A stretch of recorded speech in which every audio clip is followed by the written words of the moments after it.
Oi, pessoal, vamos falar aqui sobre um tema muito interessante, que é o uso do laser com eficácia e segurança em fototipos elevados. E é um tema bem relevante, que a gente mora no Brasil, que é um país onde a gente tem em torno de 65% da população é negra ou parda. Eu vou começar com um caso muito interessante dessa paciente. Ela é uma paciente maceioense, a Laura Cavalcante, 23 anos, que em 2019 a Laura foi convidada por uma clínica de estética, ela é social influencer, para fazer a propaganda de uma fotodepilação, onde não teriam custos, mas ela iria divulgar. Sendo que nessa sessão ela sentiu dores muito fortes, e chegou a tremer, a passar mal, e falou para a atendente falou que estava tudo normal, que ela estava nervosa, que estava muito frio, por isso que ela estava tremendo, sendo que depois a Laura foi parar no pronto-socorro, com bolhas e queimaduras de segundo grau, que na pele dela, uma pele linda, fototipo 6, que vai ficar com essas manchas indeléveis aí, umas máculas acrômicas e hipocrômicas, né? Virou tipo uma tatuagem na pele dela, negativa. Então, isso é o que acontece quando a gente usa terapia luminosa, junta terapia luminosa com falta de conhecimento técnico. Mesma coisa que dá um fuzil na mão de uma criança. Isso aqui é o que eu pego no consultório, que aqui na região do Amazonas, na região norte, nordeste, centro-oeste, nós temos até 70% de partos negros. Então, quando a gente vê essas lesões tipo queimadura. São lesões que vão da cicatriz, são lesões que vão da hipopigmentação e lesões por erro técnico, principalmente excesso de energia, ou duração de pulso muito baixa, uma fluência muito alta, uma frequência muito técnica muito efetiva. As lesões que ocorrem geralmente nas peles pardas e morenas e negras, elas podem ser de 4 tipos: ou hipopigmentações, máculas acrômicas, onde a gente já tem morte do melanócito e dos queratinócitos ao redor, o zebramento, que é uma falha técnica, e a hipercromia, que tem fatores genéticos e técnicos. Alguns dados estatísticos: o número de procedimentos estéticos no Brasil supera 1,5 milhão por ano, sendo que os tratamentos com luz, laser e luz, eles estão ranqueados nos top 5 dos mais utilizados. O Brasil hoje é o país que mais consome cirurgia plástica no mundo, superando os Estados Unidos. E o último dado, ele mostra que a literatura hoje é muito parca em artigos científicos sobre laser e uso de luz na pele morena. O que eu vejo no Brasil? Eu vejo uma bomba atômica se formando. Eu vejo um país que tem praticamente 70% a 65% de pardos negros, que a tendência é aumentar do ponto de vista filogenético isso aí ao longo do tempo. Eu vejo um boom de lasers e plataformas utilizando luz, com pessoas com pouca capacidade técnica, que acham que muitas vezes é só comprar, plug and play e apertar o play, né? E a gente tem danos como o da modelo Laura Cavalcante. Esse aqui é um dado estatístico muito significativo, que ele mostra que a população parda vem aumentando o número de pardos no Brasil, reduzindo o número de brancos e aumentando o número de negros. Isso aqui acontece também, esse efeito, em outros países do mundo, como Egito e Estados Unidos, pela miscigenação, né? Aqui, para a gente entender um pouco de onde é que a gente está atuando, na melanogênese, as principais células produtoras do melanossomo são os melanócitos, que eles estão principalmente aqui na camada basal, e eles produzem os melanossomos que vão ser intracitolizados pelos queratinócitos ao redor, tá? Existem 2 tipos de melanina, a eumelanina e a felmelanina. A eumelanina ela é mais escura e negra, a felmelanina ela é mais amarela e vermelha, e chega a ter um tom laranja também. E aqui é importante vocês verem que essa enzima aqui chama tirosinase, que ela oxida a tirosina para a melanina. É muito importante as pessoas que, por exemplo, mesmo não sendo negras nem morenas, um branco que pegou sol recentemente, ele tem essa enzima muito ativa e também pode causar lesão. Aqui, um básico do conhecimento técnico que a gente tem que ter para tratar a pele negra: a gente tem que ter de cabeça o coeficiente de absorção, os principais, a melanina, você vê aqui que ele cobre tudo, todos os comprimidos de onda ela absorve, principalmente de 250 a 1.100 nanômetros.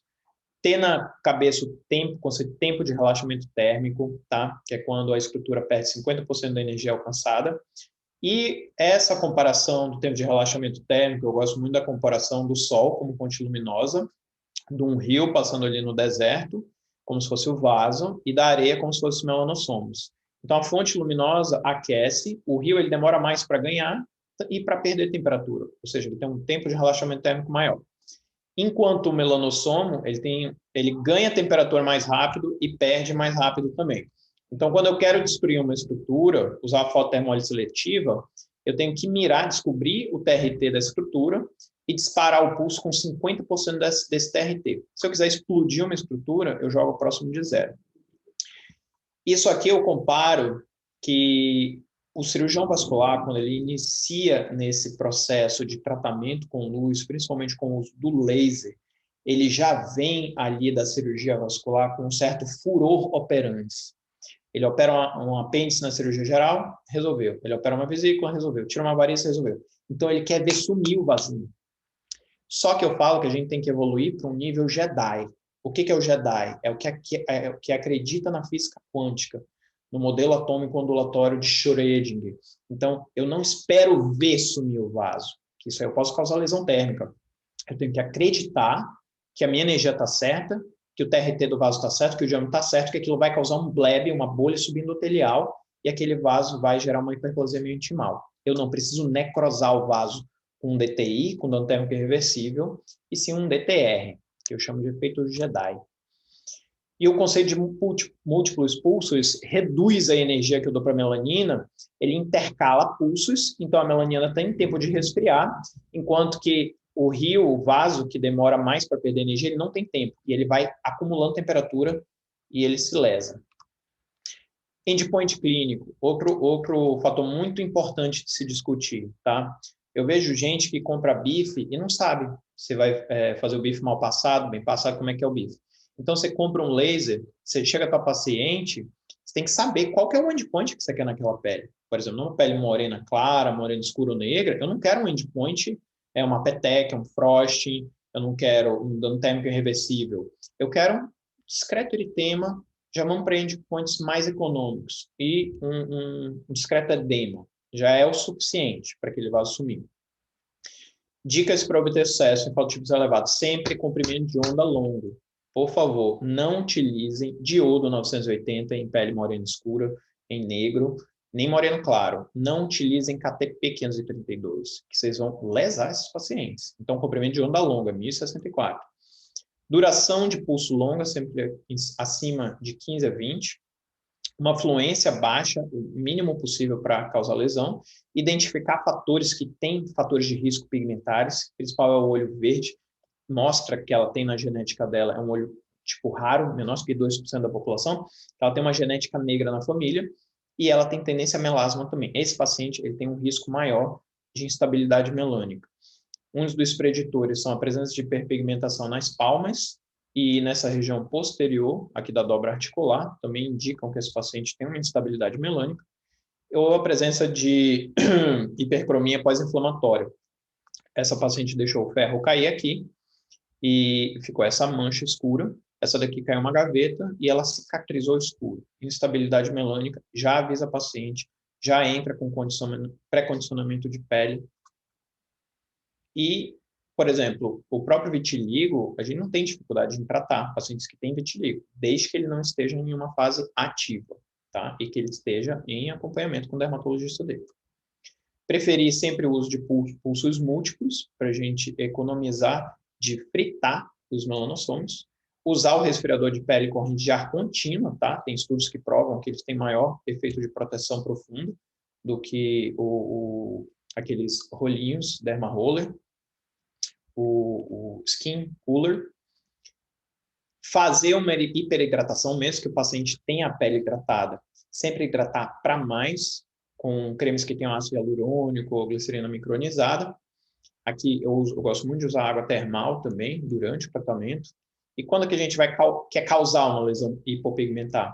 Só se for aluno do professor Greg Homer, onde ele usa o laser Kill Switch para transformar óleos castanhos em óleos azuis. É uma brincadeira, viu, gente? Receita do insucesso. Usar comprimento de onda curto, duração de pulso curto, fluências altas. Não identificar paciente de risco. Usar skin cooler. Não utilizar hiperidratação, endpoints elevados. Brincar de Photoshop numa pele morena. Receita do sucesso. Usar comprimento de onda longo, duração de pulso longo, fluência baixa. Prefira pulsos múltiplos resfriador de corrente contínua, hiperidratar a pele e endpoint, nada ou discreto edema. Lembre-se que menos é mais na pele morena. Era isso.